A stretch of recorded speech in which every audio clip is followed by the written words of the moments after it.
Muchísimas gracias a usted por permitirnos una vez más entrar hasta la intimidad de su hogar, en donde vamos a meditar, a reflexionar y a orar con Lectio Divina, un programa que es presentado por Monseñor Víctor Hugo Palma y equipo de colaboradores, con el fin de que usted medite lo que la palabra de Dios nos presenta a diario.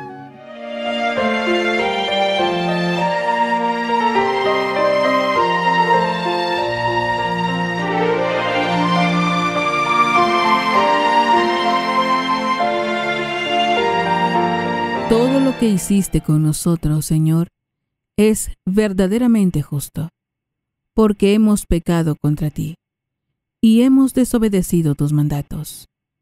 Pero haz honor a tu nombre y trátanos conforme a tu inmensa misericordia. Oremos.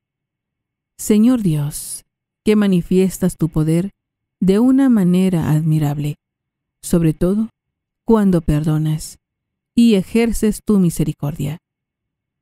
Multiplica tu gracia sobre nosotros, para que, apresurándonos hacia lo que nos prometes, nos hagas partícipes de los bienes celestiales. Por nuestro Señor Jesucristo, tu Hijo, que vive y reina contigo, en la unidad del Espíritu Santo, y es Dios, por los siglos de los siglos. Amén.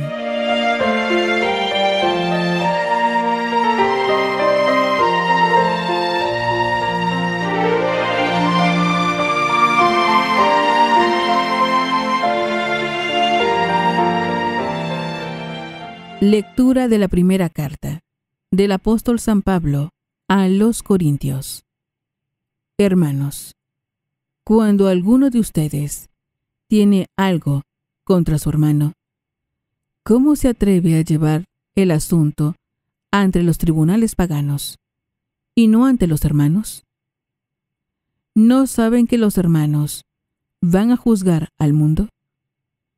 Y si ustedes van a juzgar al mundo, ¿no son acaso capaces de juzgar esas pequeñeces?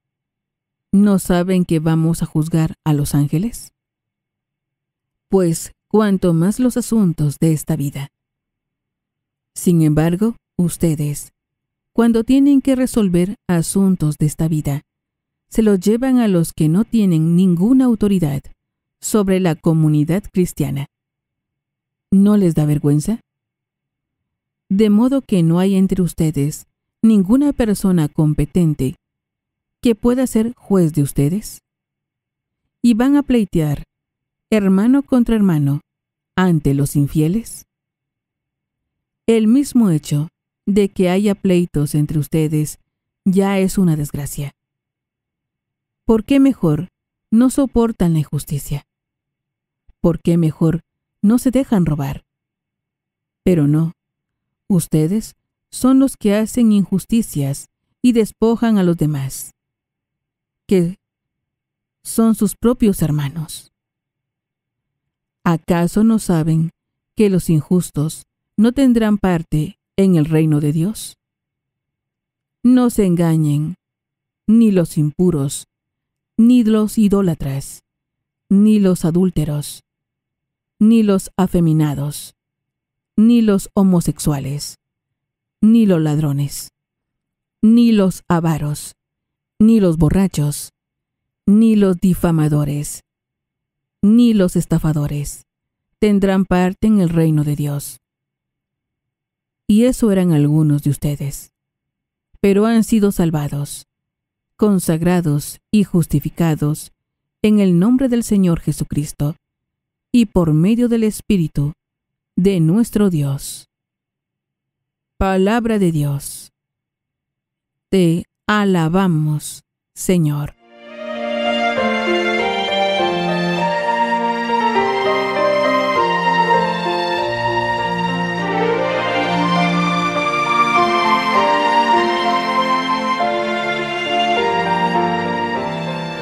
Salmo responsorial.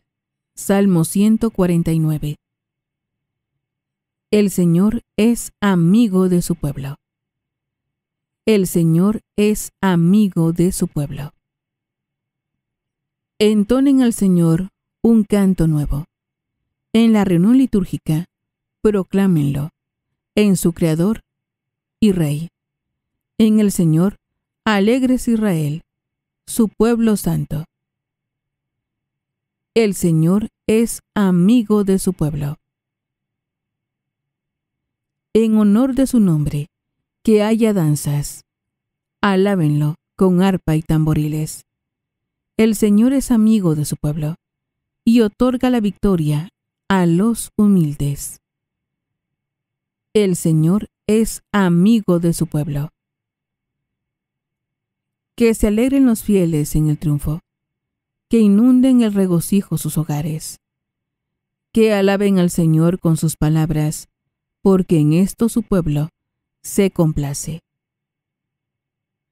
El Señor es amigo de su pueblo.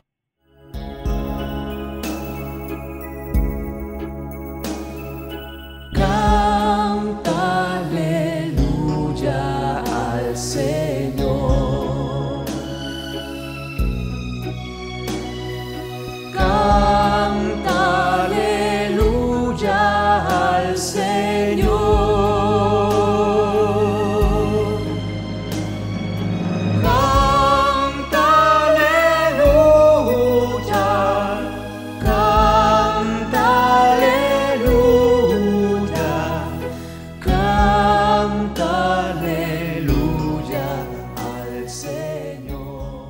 Yo los he elegido del mundo, dice el Señor, para que vayan y den fruto, y su fruto permanezca.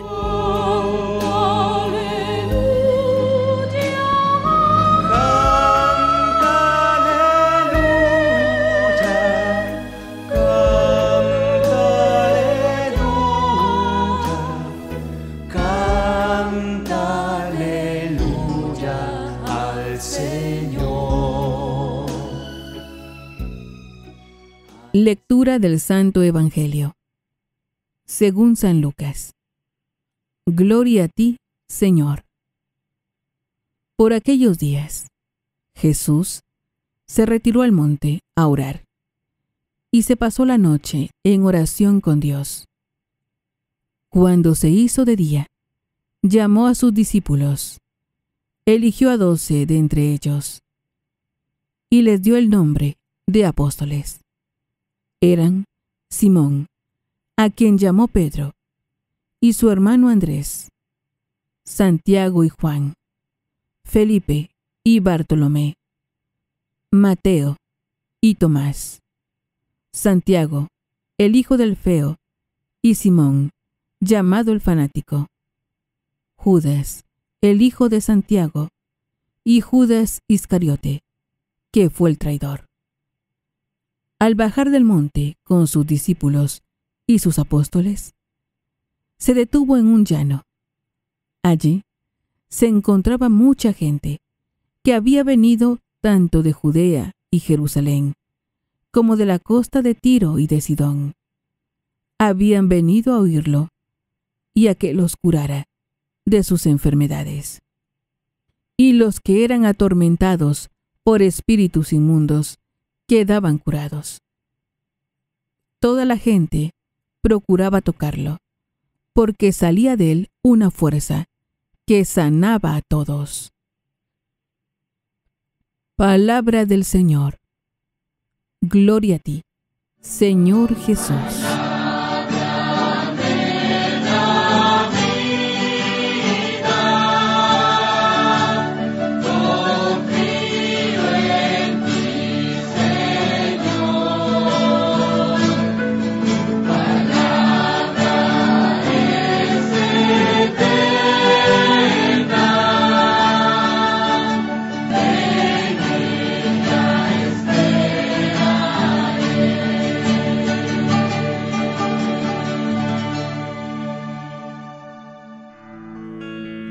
Ahora que ya hemos escuchado los textos bíblicos, nos preguntamos, ¿qué nos dice el texto?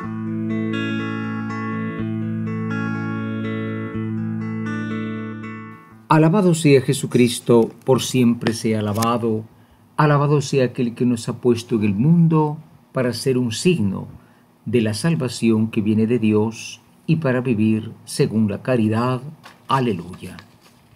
Le saluda, hermano, su servidor, Monseñor Víctor Hugo Palma, obispo de Escuintla, invitándoles para que siempre sea la palabra ese criterio, ese fundamento para que nosotros dirijamos nuestras acciones, la palabra y la enseñanza de la Iglesia.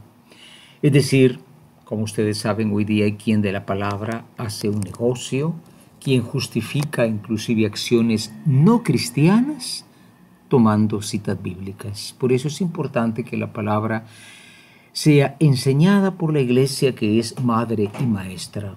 Y decimos: ven Espíritu Santo, ilumina mi mente, abre mi corazón, para encontrar en tu palabra a Cristo, camino, verdad y vida. Ayúdame a seguir hoy el llamado de Cristo, según el ejemplo de María, a una vida nueva, según la palabra de Dios, para ser en el mundo un enviado del Señor, un testigo de la fe, un hermano y un amigo, un discípulo misionero del Padre, del Hijo y del Espíritu Santo. Amén.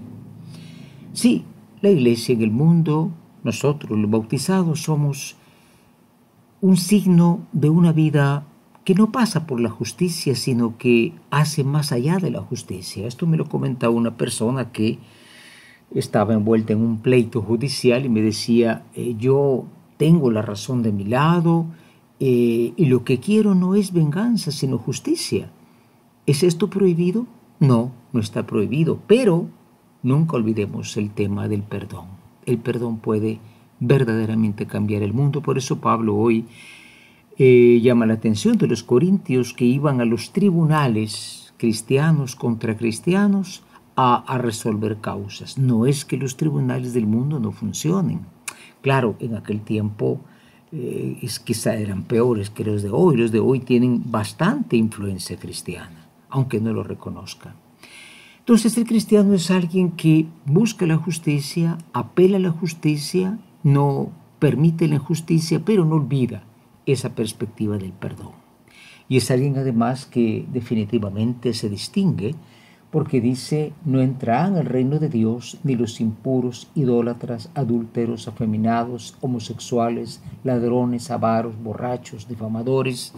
Es decir, son hijos de Dios todos, pero cuando su actividad, su vida es voluntariamente contraria, no podemos condenarlos, pero tampoco decir todo está bien. Por eso Jesús llama a sus discípulos. Forma este grupo para mandarlo de dos en dos, y era gente muy diferente, unas entre sí eran totalmente diferentes, pero estaban llamados a vivir la caridad. Yo pienso que tenían modos de entender la vida diferentes, pero el llamado los hizo hermanos. Preparémonos a la meditación. En estos momentos nos preparamos para meditar y nos preguntamos: ¿qué nos dice el texto?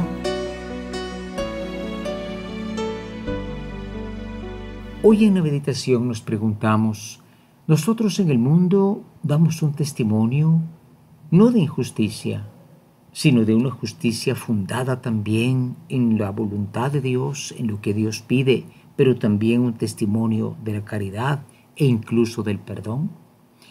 Y la segunda pregunta: en la Iglesia no hay dos personas parecidas. Como Papa Francisco lo ha dicho tanto, hay lugar para todos, pero esos todos también logramos amar a la persona, del hermano, más allá de su diferencia de pensamiento. Y, claro, conducirlo a la verdad, porque la verdad debe ser el empuje de la caridad. Preparémonos a la oración. Ahora pongámonos en oración, preguntándonos: ¿qué me hace decir el Señor con el texto que he escuchado?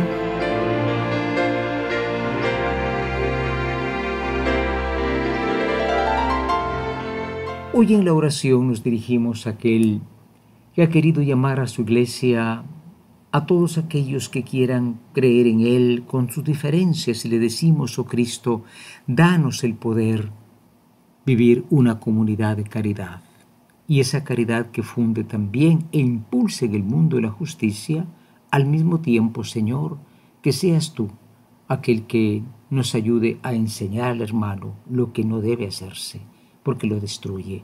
Como dice Pablo, ni impureza, ni idolatría, adulterio, homosexualidad, ladronismo, avaros, en fin, todo aquello, Señor, que destruye a la persona. Podamos ser antes ejemplos que simples predicadores de este camino. Amén. Ahora es el momento de la contemplación. Es el momento de colocarse en la presencia del Señor.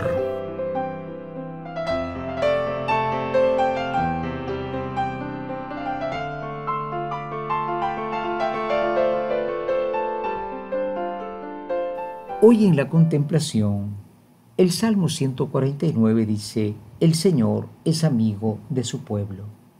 El Señor es amigo de su pueblo. Y ese pueblo, pensemos que era ese pueblo de Corinto, donde había de toda clase de vicios, de maldades, como en todas partes hay todavía. Pero el Señor se escoge a este pueblo, con sus pecados, con sus bondades, y quiere conducirlo a un bien mayor. Por esto nosotros decimos ciertamente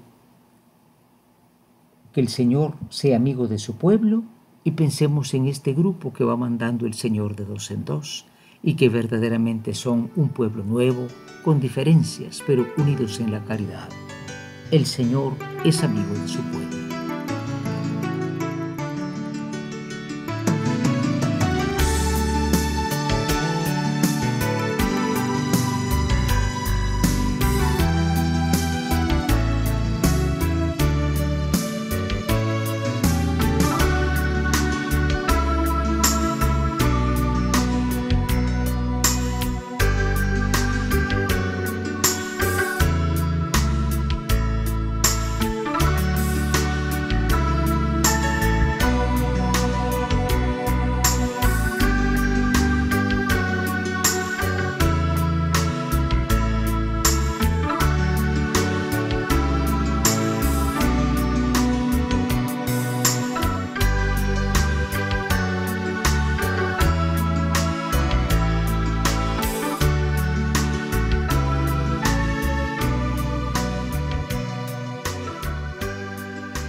Es el tiempo de la acción. Preguntémonos, ¿qué me hace vivir el texto?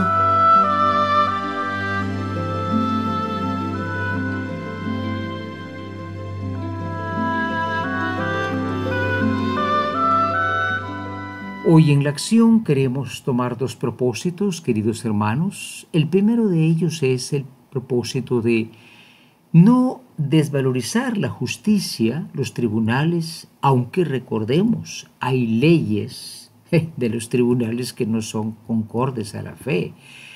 El derecho del aborto no existe, es un asesinato. O sea, en la propia ley se han infiltrado cosas contrarias a la razón, no digamos a la fe cristiana, a la misma razón humana. Pero proceder a seguir siempre en colaboración para que haya justicia, especialmente en ambientes donde no lo hay. En segundo lugar, que entre todas las diferencias que pueda haber entre la Iglesia, hermanos, prive el amor. Papa Francisco lo insiste tanto, ese amor que nos une, no lo que nos desune, pero que nosotros también enseñemos al que esté equivocado en prácticas de malos caminos, que el Señor es el que conduce a su pueblo. Que esto sea posible por intercesión de María Santísima, nuestra Madre, y por intercesión de todos los santos que han seguido la voluntad de Dios. Decimos Ave María Purísima, sin pecado concebida.